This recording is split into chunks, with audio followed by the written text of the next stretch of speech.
онцлог тэмдэглэмээр ажил бол тэр хотын стандарт байна. Хотын стандарт аюулгүй байдлын тухай энийг зохицуулах тийм газар байгуулсан байна.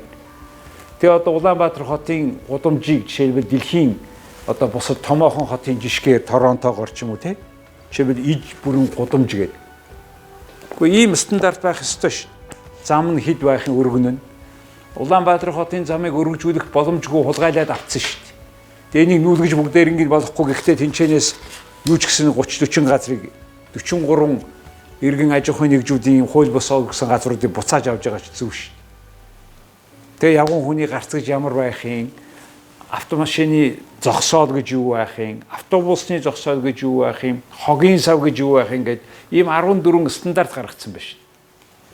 Вэ чайл хэдийн гаргах ёстой байсан ажил ингээ хийгдээд явж хэнийг нь хийх ёстой байсан ш. Гэхдээ ер нь стандартгүйгээр бид яаж амьдрах юм бэ?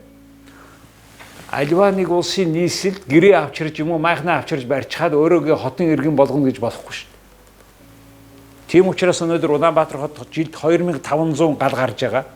90% нь өөрийн буруугаар, тэр гарч байгаа галын 70% нь цахилгаантай холбоотой байна ш. Гэхдээ энийг өөрчлөх хэрэгтэй ш. Энийг дотроосоо яг ийм маягаар тэр хотын удирдлага нь өөрсдөө ингээд үлгэр жишээ үзүүлээд хөдлөх ёстой.